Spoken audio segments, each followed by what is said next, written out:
Avez-vous déjà eu l'impression de vivre une vie qui ne vous appartient pas vraiment, comme si d'une certaine manière, vous suiviez un scénario écrit par quelqu'un d'autre, vos parents, vos professeurs, vos amis, la société? Au fond de vous, quelque chose hurle que cela ne va pas. Vous vous réveillez chaque jour, mettez le même masque qu'à l'habitude, accomplissez vos obligations et interagissez avec les autres comme si tout allait bien. Mais un jour, quand le silence s'installe enfin, cette question dérangeante surgit. Qui suis-je vraiment? Jung pensait que ce sentiment de déconnexion n'est pas un hasard. Au contraire, c'est le signe d'un problème profond que presque personne n'a le courage d'affronter. La majorité des gens traversent leur vie sans jamais découvrir leur vrai moi. Ils se contentent de jouer des rôles sociaux, de porter des identités fabriquées et de répondre aux attentes imposées. Le pire, ils croient que c'est tout ce qu'ils sont. Ils partent sans jamais avoir rencontré leur propre âme. Et maintenant, voici la question la plus importante. Est-ce que cela vous arrive? Ce que vous appelez « vous » n'est peut-être pas vraiment vous. Votre personnalité, vos désirs, vos croyances, quelle part en est vraiment vôtre et quelle part a été imposée par les autres? Depuis l'enfance, nous avons été conditionnés à nous conformer, à devenir acceptables, à cacher certains aspects de nous pour être aimés. Nous fabriquons un masque ou, comme Jung l'a nommé, une persona, un déguisement social que nous utilisons pour nous protéger. Mais plus on porte ce masque, plus on s'éloigne de notre vrai moi. À la longue, ce masque devient tout ce qu'il reste de nous. Pourtant, Jung nous a avertis, vivre déconnecté de qui nous sommes vraiment a un prix payé en angoisse, insatisfaction et sentiment constant qu'il manque quelque chose. Avez-vous déjà ressenti que peu importe ce que vous réalisez, il y a toujours un vide, comme si quelque chose d'essentiel vous échappait? Cela arrive parce que ce dont vous avez réellement besoin n'est pas à l'extérieur, ce n'est pas dans un meilleur travail, dans une relation idéale, ni dans la reconnaissance des autres. C'est en vous, enfoui sous des couches et des couches de conditionnement. La grande question est, êtes-vous prêt à plonger dans votre propre psyché pour découvrir qui vous êtes vraiment? Car ce voyage n'est pas simple. Trouver le vrai soi exige de confronter tout ce qui a été réprimé, oublié ou déformé au fil du temps. Cela signifie regarder à l'intérieur et affronter des parts de vous-même que vous préféreriez peut-être ignorer. Mais c'est aussi le seul moyen de te libérer. Dans cette vidéo, nous allons explorer le chemin que Carl Jung a appelé l'individuation, le processus pour devenir entier, intégrer toutes les parties de soi et finalement vivre selon ta véritable essence. Es-tu prêt pour cela? Alors, commençons. Depuis l'enfance, tu as appris qu'il fallait te comporter d'une certaine manière pour être accepté. Peut-être qu'on t'a appris à être poli, à ne pas parler trop fort, à ne pas montrer ta colère, à plaire aux autres. Ou peut-être as-tu appris qu'il fallait être fort en permanence, cacher tes faiblesses et paraître confiant même quand tu étais rempli de doutes. À ton insu, tu as commencé à construire une identité qui n'était pas seulement la tienne, mais un reflet de ce que le monde attendait de toi. Carl Jung appelait ce masque la persona. C'est le visage que tu offres au monde, la version de toi-même que tu as façonnée pour t'intégrer. Et ne te méprends pas, nous en avons tous une. Si tu as déjà agi différemment au travail, à la maison, avec des amis ou même sur les réseaux sociaux, alors tu as déjà expérimenté le pouvoir de la persona dans ta vie. Est-ce utile? Oui. Sans elle, nous ne pourrions pas nouer de liens sociaux. Mais il y a un grand danger. Lorsque tu t'identifies complètement à ce masque, tu commences à oublier qui tu es vraiment. Réfléchis un instant. Combien de fois as-tu dit ou fait quelque chose juste pour être accepté? Combien de fois as-tu caché tes véritables pensées par peur d'être jugé?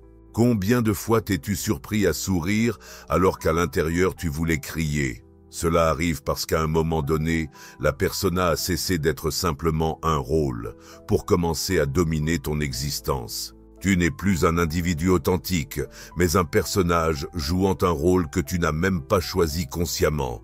Voici le problème. La persona ne peut pas soutenir ton âme. Elle peut apporter de l'acceptation, mais pas l'épanouissement. Elle peut garantir des compliments, mais pas un bonheur authentique sur le long terme. Vivre uniquement à travers la persona mène à une vie vide, où tu as l'impression qu'il manque quelque chose d'essentiel, sans réussir à identifier quoi exactement. Pire encore, plus tu t'accroches à ce masque, plus tu t'éloignes de ta vraie essence. Mais si la persona n'est pas ton vrai soi, alors qui es-tu vraiment? Pour répondre à cette question, nous devons explorer l'autre face de la médaille, la part de toi qui a été réprimée et poussée dans l'inconscient. Jung appelait cela l'ombre, et c'est là que commence la véritable quête de votre vrai moi. Mais attention, ce qui est caché dans l'ombre n'est pas toujours facile à affronter. Êtes-vous prêt à le découvrir? Alors, continuez avec moi. Si ce contenu vous parle, cliquez sur le bouton « S'abonner » et rejoignez la chaîne. Merci pour votre soutien. Si la persona est le masque que vous portez pour être accepté, alors l'ombre représente tout ce que vous cachez pour éviter d'être rejeté. Mais voici le problème, ce que vous refoulez ne disparaît pas. Au contraire, cela prend de la force dans votre inconscient opérant dans l'ombre de votre esprit, influençant vos émotions, vos peurs et même les choix que vous faites dans la vie sans que vous en ayez conscience. Carl Jung a décrit l'ombre comme le côté caché de la psyché, composé de tout ce qui a été refoulé au fil de la vie. Désirs interdits, colère contenue, faiblesse que vous refusez d'admettre, traumatisme que vous avez tenté d'oublier. Et vous savez ce qui est pire? Beaucoup des choses dans votre ombre ne sont même pas mauvaises. Ce sont simplement des parties de vous que, à un moment donné, quelqu'un a jugées inacceptables. Peut-être qu'enfant, vous faisiez preuve de trop de curiosité, mais on vous a qualifié d'indiscret et vous avez appris à vous taire. Peut-être aviez-vous envie d'exprimer votre colère, mais on vous a enseigné que c'était mal, et maintenant vous étouffez vos frustrations jusqu'à ce qu'elles explosent. Peut-être avez-vous montré de la sensibilité, mais la société vous a convaincu que c'était une faiblesse. Alors vous avez appris à dissimuler vos émotions. Tout cela, toutes ces parts de vous qui ont été niées, n'ont pas disparu. Elles se sont juste cachées dans votre ombre, attendant le moment de refaire surface. Et elles ressortent. Si vous avez déjà eu une explosion de colère puis regretté, ressenti de l'envie envers quelqu'un et essayé de vous persuader du contraire, ou réagi de façon excessive à des critiques sans comprendre pourquoi, alors vous avez expérimenté la prise de contrôle de votre ombre. Quand on ne la conscientise pas, elle se manifeste de façon déformée, sabotant nos relations, notre carrière, notre estime de soi. Mais voici la vérité que personne ne vous dit. Votre ombre n'est pas votre ennemi. Au contraire, c'est là que résident plusieurs des aspects les plus précieux de votre personnalité, votre créativité, votre authenticité, votre vraie force. Vous ne pouvez pas être pleinement vous-même tant que vous n'avez pas intégré cette part de vous. Et pour cela, vous devez arrêter de fuir et commencer à vous tourner vers l'intérieur. Mais comment faire face à quelque chose qui a été refoulé si longtemps? Comment amener votre ombre à la lumière sans qu'elle ne vous consume? La réponse se trouve dans un concept central de la psychologie jungienne, le soi ou le vrai soi. Et c'est précisément ce que nous allons explorer maintenant. Si la persona est le masque et que l'ombre représente tout ce que vous avez refoulé, alors le soi, le vrai soi, est ce qui se trouve au-delà de ces couches. C'est la totalité de votre psyché, l'harmonisation complète entre ce que vous êtes réellement et l'image que vous montrez au monde. Jung considérait que l'objectif de la vie n'était pas simplement de suivre un chemin tracé par la société, mais plutôt de devenir entier, de découvrir votre vraie essence et de vivre en accord avec elle. Ce processus de découverte de soi et d'intégration, il l'appelait l'individuation. Mais trouver le soi n'est pas un hasard, ce n'est pas une révélation soudaine ou une épiphanie magique qui vous tombe dessus un jour. Le soi ne se manifeste pas à ceux qui ne sont pas prêts à affronter la vérité sur eux-mêmes. Il faut aller le chercher activement. Cette quête demande un voyage profond en soi, une confrontation avec tout ce que vous avez appris à cacher. C'est une réconciliation entre vos désirs les plus authentiques et les contraintes imposées par le monde extérieur. Le plus grand obstacle à la découverte du vrai soi est la peur. La peur de perdre l'identité que vous avez construite au fil des années, la peur de prendre conscience que beaucoup de vos choix n'étaient pas réellement les vôtres, et la peur d'affronter des aspects de votre personnalité que vous avez niés si longtemps. Cette peur empêche nombre de personnes de jamais trouver leur soi. Elles passent leur vie à s'accrocher à la persona, feignant d'être quelqu'un qu'elles ne sont pas, tandis que leur ombre agit en coulisses, sabotant leur chance d'un bonheur authentique. Mais lorsque vous commencez à intégrer votre ombre et à remettre en question les masques que vous portez, quelque chose d'incroyable arrive. Vous commencez à ressentir une liberté que vous n'avez jamais connue auparavant. Vous découvrez que vous n'avez plus besoin de faire semblant d'être quelqu'un d'autre. Vous réalisez que vous n'avez plus à plaire à tout le monde. Vous commencez à agir avec davantage d'authenticité en prenant des décisions qui ont du sens pour vous et non seulement pour répondre aux attentes des autres. Et la partie la plus intéressante, plus vous vous rapprochez de vous-même, plus la vie commence à avoir un sens. Les angoisses et frustrations qui semblaient autrefois inexplicables trouvent enfin une origine claire. Vous comprenez pourquoi certains schémas se répètent, pourquoi certaines situations vous affectent autant, et pourquoi certaines relations n'ont jamais fonctionné. Vous commencez à réaliser qu'au cours de votre vie, quelque chose en vous essayait de vous montrer le chemin, mais vous étiez trop occupé à vouloir vous intégrer pour écouter. Pourtant, un détail important demeure, le chemin vers la découverte de soi ne se parcourt pas dans l'isolement. Il y a un élément fondamental dans ce voyage que beaucoup ignorent, l'inconscient et les archétypes qui façonnent notre manière de penser, de ressentir et d'agir. Si vous ne comprenez pas ces forces cachées, vous ne pourrez jamais pleinement saisir qui vous êtes. Et c'est ce que nous allons explorer maintenant. L'esprit humain n'est pas seulement ce que nous voyons et comprenons consciemment. La majeure partie de notre psyché reste cachée, agissant à un niveau profond et invisible. Jung considérait que pour trouver le véritable soi, il ne suffit pas de se concentrer sur nos pensées rationnelles et nos décisions quotidiennes. Nous devons plonger dans les profondeurs de l'inconscient, car c'est là que résident les schémas cachés qui façonnent notre identité. Mais que trouve-t-on exactement dans cet inconscient? Au-delà de votre ombre, au-delà des souvenirs refoulés et des désirs ignorés, il existe quelque chose d'encore plus fondamental, les archétypes. Jung a découvert que la psyché humaine n'est pas une page blanche. Au contraire, nous naissons avec des structures mentales universelles, des schémas de pensée, de comportement et d'émotions partagés par tous, quelle que soit la culture ou l'époque. Il a appelé cela l'inconscient collectif, et c'est de cet inconscient collectif que les archétypes émergent, des images primordiales qui influencent notre manière de percevoir le monde et nous-mêmes. Si vous avez déjà ressenti une attraction inexplicable pour certaines histoires, mythes ou symboles, c'est parce que des archétypes sont à l'œuvre en vous. Ils apparaissent dans les contes de fées, les films, les religions et surtout dans vos propres rêves et comportements. Par exemple, le héros est un archétype présent dans presque toutes les cultures. Il représente celui qui affronte des défis, surmonte des obstacles et cherche la transformation. Mais il y a aussi le sage, qui symbolise la connaissance et l'introspection, le rebelle, qui remet en question les règles et défie le système, et le soignant, qui existe pour protéger et aider les autres. La partie la plus fascinante, vous ne choisissez pas quels archétypes influencent votre vie. Ils agissent en vous sans que vous en ayez conscience. Le problème survient lorsque vous vous identifiez uniquement à un archétype et que vous en négligez les autres.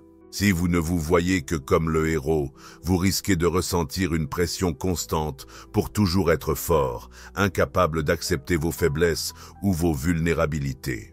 Si vous vivez exclusivement dans le rôle du soignant, vous passerez votre vie à mettre les besoins des autres avant les vôtres, oubliant votre propre existence.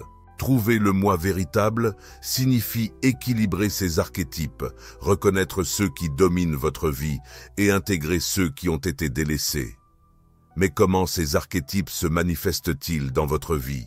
La réponse se trouve dans vos rêves, vos impulsions et les schémas qui se répètent sans que vous compreniez pourquoi. Si vous les ignorez, vous négligez des parts essentielles de vous-même. C'est pourquoi tant de personnes se sentent perdues. Elles ne comprennent pas qu'il existe des forces invisibles qui façonnent leurs désirs, leurs choix et même leurs crises existentielles. Mais voici la question la plus importante. Si vous ne prenez pas conscience de ces archétypes, ce sont eux qui vous contrôlent. Ils déterminent vos comportements, vos insécurités et vos relations. En revanche, si vous les reconnaissez et les intégrez, vous reprenez le contrôle de votre propre histoire. C'est précisément ce qui distingue ceux qui trouvent leur moi véritable de ceux qui passent leur vie prisonniers de schémas automatiques. Mais que se passe-t-il si vous ignorez tout cela? Que devient une personne qui refuse de regarder son inconscient, qui résiste à l'individuation et continue de vivre derrière des masques et des illusions?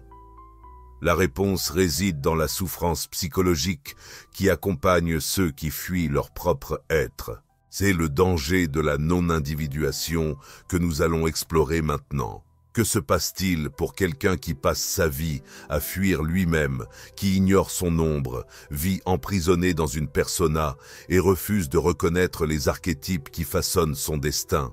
Carl Jung était clair, éviter le processus d'individuation ne nous protège pas, au contraire, cela nous condamne à une existence fragmentée, remplie d'anxiété, de frustration et d'un vide que rien d'extérieur ne pourra jamais combler.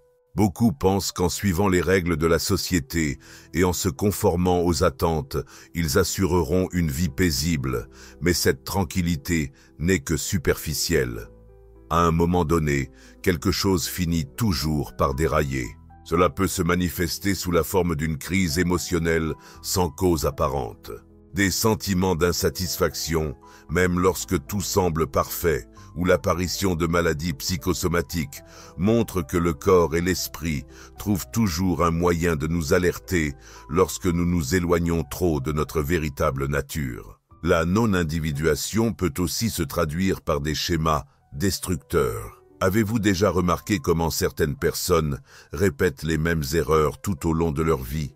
Comment elles se lancent dans des relations toxiques, sabotent leur propre succès ou vivent dans un perpétuel état d'insatisfaction? Cela arrive parce que, lorsque nous ne faisons pas face à ce qui est caché en nous, nous devenons prisonniers de notre propre inconscient. Celui-ci trouve toujours un moyen de s'exprimer, même si c'est à travers la souffrance. Un autre symptôme fréquent de la non-individuation est la sensation de simplement survivre, sans vraiment vivre. Cela se traduit par une routine monotone, une vie sans but, avec le sentiment de se laisser porter sans direction claire. C'est la réalité de millions de personnes qui n'ont jamais remis en question si la vie qu'elles mènent est vraiment celle qu'elles ont choisie. Elles suivent des schémas hérités, des croyances imposées et des attentes extérieures sans jamais s'arrêter pour se demander « Est-ce que cela me rend vraiment heureux ?» Et le plus dangereux de tous, le ressentiment. Lorsqu'une personne ignore qui elle est vraiment, elle ressent inévitablement de la colère, mais elle ne sait pas toujours d'où vient cette colère. Elle peut se retourner contre les autres, en blâmant le monde, le système, sa famille ou la société pour sa souffrance. Ou bien, elle se tourne vers l'intérieur, transformant cette colère en dépression, auto-sabotage et une profonde déconnexion d'elle-même. Mais il existe une solution. Il y a un moyen de briser ce cycle et de se libérer de cette prison invisible. La réponse réside dans le courage d'affronter la vérité, de remettre en question ses propres illusions et de chercher l'individuation. Ce processus n'est pas facile, il demande de la force, de la détermination et la volonté de se confronter à soi-même, même lorsque ce qu'on y découvre n'est pas agréable. Et voilà le moment crucial. Que signifie, en pratique, être soi-même? Quelle est une vie sans masque, sans répression, sans peur du jugement des autres? Que se passe-t-il lorsque vous trouvez enfin votre vrai moi? Explorons cela dans notre conclusion. Trouver son vrai moi n'est pas une destination, mais un cheminement. Ce n'est pas quelque chose qui arrive du jour au lendemain, comme si un matin, vous vous réveilliez en sachant exactement qui vous êtes. C'est un voyage qui dure toute une vie, un chemin de découverte, de déconstruction et de reconstruction. Affronter les ombres et se libérer des masques qu'on nous a imposés. C'est un parcours que peu choisissent d'emprunter. La plupart préfèrent la sécurité de la conformité. Ils s'accrochent à leurs personnages sociaux, pensant que sans eux, ils seraient rejetés. Ils évitent de regarder leurs ombres, de peur de ce qu'ils pourraient y découvrir. Ils ignorent les archétypes qui guident leur vie, car ils ne veulent pas admettre qu'ils ne sont pas maîtres de leur existence autant qu'ils le souhaiteraient. Mais cette peur a un prix, une vie vide, dépourvue d'authenticité, de profondeur et de sens véritable. Jung nous a montré que la vraie liberté ne se trouve pas dans le conformisme, mais dans le fait de devenir qui nous sommes vraiment. Cela signifie accepter sa totalité, ses qualités comme ses défauts, sa lumière comme son ombre. Cela veut dire prendre les rênes de sa propre vie, plutôt que d'être simplement le produit de son environnement, de sa culture et des attentes des autres. Cela implique de renoncer au rôle de marionnette pour devenir l'auteur de sa propre histoire. Mais ce chemin demande du courage, le courage de laisser tomber des illusions qui ont été si confortables pendant si longtemps, le courage d'affronter ses propres peurs et insécurités, le courage d'accepter que l'on n'est peut-être pas celui qu'on pensait être. Et c'est normal car vous avez maintenant l'opportunité de devenir quelqu'un de bien plus grand, bien plus authentique, bien plus vivant. Alors, je vous demande, êtes-vous prêt à relever ce défi ? Êtes-vous prêt à remettre en question les histoires qu'on vous a racontées sur qui vous êtes, à confronter les parts de vous-même que vous avez refoulées, à enfin vivre selon votre véritable essence? Si cette vidéo vous a fait réfléchir, dites-moi dans les commentaires quelle partie vous a le plus marqué. Vous êtes-vous déjà senti comme si vous viviez une identité qui n'était pas vraiment la vôtre? Parlons-en. Et ne vous arrêtez pas là. La prochaine vidéo est essentielle pour approfondir ce voyage et mieux comprendre les mécanismes cachés qui façonnent votre esprit. Alors, continuez à regarder, car cette découverte ne fait que commencer.